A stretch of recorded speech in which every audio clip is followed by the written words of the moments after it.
오늘 첫 번째 이슈 보면요. 네. 요거는 그 일어났던 거는 8월 달입니다. 네, 시끄러웠어요. 예, 네. 지난 한여름 8월 6일 날 오전에 12시 반경에 네. 서울 성동구 금호동에 있는 네. 다세대 주택에서 예. 그 손주가 그때 23살 먹은 황가요, 황가. 그렇죠, 23살 먹은 황가가 70대 할아버지를 흉기로 여러 번 찔러서 예.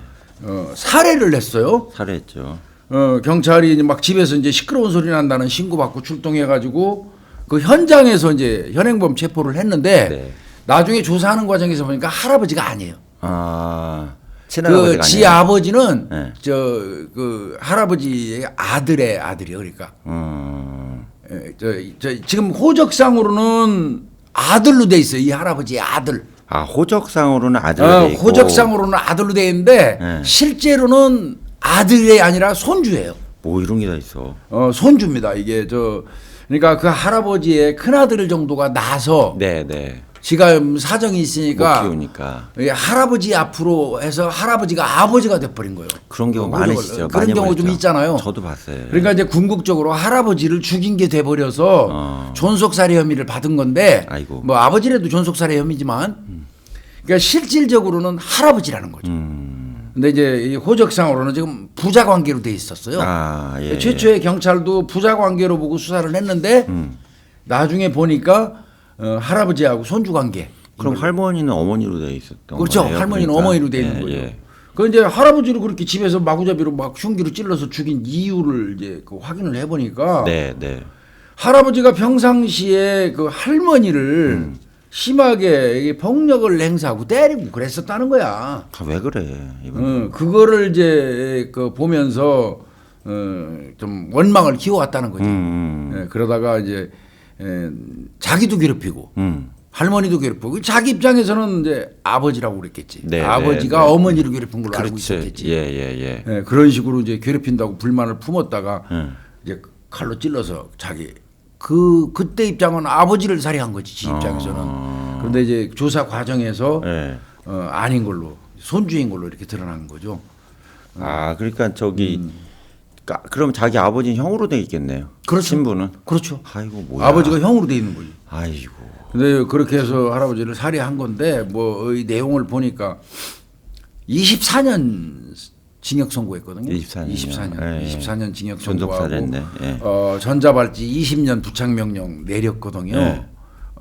검찰이 검찰이 이제 구형을 이렇게. 요청한 거죠. 예. 근데 이제 뭐 변호사가 뭐라고 그랬냐면 변호사는 아무래도 이제 얘 편을 들겠지. 그렇죠, 아무래도. 가정 폭력을 평상시에 심하게 행사했기 때문에 그런 거를 좀 참작해 달라.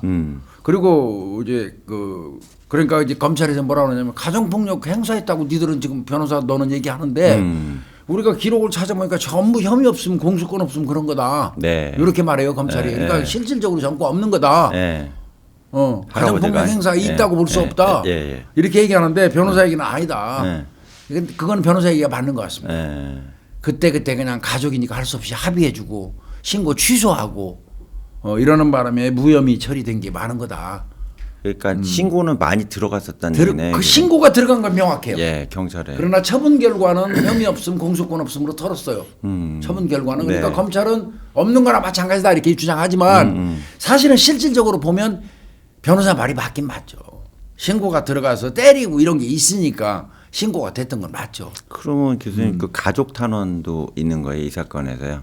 이거는 지금 이제 이를테면 엄마로 돼 있는 할머니가 할머니. 선처를 요구했죠. 아. 평상시에 이게 많이 이제 그 할아버지가 폭력도 행사했고 나도 네. 많이 때렸고 네, 네. 그다음에 아직은 애가 23살에 불과해서 어리고 그리고 평상시 순하고 착하다. 네, 네, 네. 처벌을 조금이라도 좀 줄여달라. 내 목숨과도 바꿀 수 있다. 아, 그렇게까지 이렇게까지 이제 할머니는 선처를 요구하고 있는 그런 상황이죠. 네, 하여튼 뭐 그 칼로 찔리고 나서 병원으로 막 신고돼가지고 옮겼는데 바로 그냥 사망했거든요. 그러니까 분노의 이 어린 공격은 방법이 없잖아요. 약 없는 거죠. 예, 예. 그래서 보면은 뭐 그 검찰에서 본 게 이렇게 나와 있더라고요. 임상 심리 평가를 했대요. 했더니 얘 성격적 기질이라는 거예요. 성격이 못 가요. 나쁘다는 거예요. 성격이 난폭하다. 그래서 이 가정 폭력 상황을 너무 과중하게 예측하고 너무 심하게 크게 받아들인다는 거죠. 네, 네, 네. 그래서 그런 부분이 좀 있다고 얘기를 했는데 하여튼 뭐 결국은 궁극적으로 보면 참 형이 어떤 사유로건 애를 낳아가지고 지가 키울 수 없는 입장이 되니까 할머니, 어머니, 아버지한테 부탁해서 형제가 돼버린 거예요. 지하들. 그렇죠. 아버지하고 그렇게 형제가 한 된 거죠. 것부터 기구하게 얘가 네. 운명이 시작된 거고요. 예. 그리고 그러면 또 잘 살아야 되는데 또 할아버지는 그 나름대로 또 가정폭력적인 성향이 있는 사람이라서 얘도 좀 혼내고 할머니한테도 좀 심하게 한 것 같아요. 네. 그러다 보니까 이제 또 얘가 이제 또 그 시잖아 어떻게 보면 폭력적 성향이 그렇죠. 할아버지 시지. 할아버지 시인데 예, 뭐 그렇겠다. 그러다 보니까 얘도 폭력적 성향이 좀 있는 데다가 또 보면 배우는 거 있잖아요. 피해 의식은 쩔어 있고 예, 예. 그러니까 그냥 할아버지를 살해해 버린 것 같은데 그렇다고 하더라도 이 칼질하는 놈이 그럼요. 살인하는 있을 수 없는 예. 얘기죠. 예. 그러니까 뭐 이거는 이제 최종적으로 어떻게 나올지 모르겠습니다. 이게 일단은 뭐 24년 그 얘기 구형이네. 나오는데 예. 그래도 이거 아무리 참작돼도 15년 이상 나오지 않겠어요? 15년 이상은 아무리 나오지 않을까 참작돼도, 싶습니다. 예. 근데 하여튼 뭐 이거 보면 참 이제 전에 홍 박사하고 그런 얘기인데 옛날에는 뭐 존속살인이 존속폭행이니 뭐 이런 것만 나와도 우리가 화들짝 놀랬었어요. 옛날에는. 네. 어우 야 아버지를 어찌 아들이 아버지를, 뭐 어찌 죽였대. 어머니를, 예. 막 이래갖고 우리나라 모든 언론에 대서특필 됐었어요. 요즘에는 하도 많으니까 무덤덤해요. 근데 이제 교수님께 좀 말씀드리고 싶은 게 저희가 최근에 좀 연구를 해봤는데 학과에서 살인이 전체적으로는 줄었어요. 아, 그 숫자 아시잖아요. 숫자는 줄었는데 이게 난이도가 높아지는 거라 이게. 골치 아파요. 이게 다 이래 다. 어떻게. 칼부림은 압도적으로 들었고. 예. 다 이래 어떻게.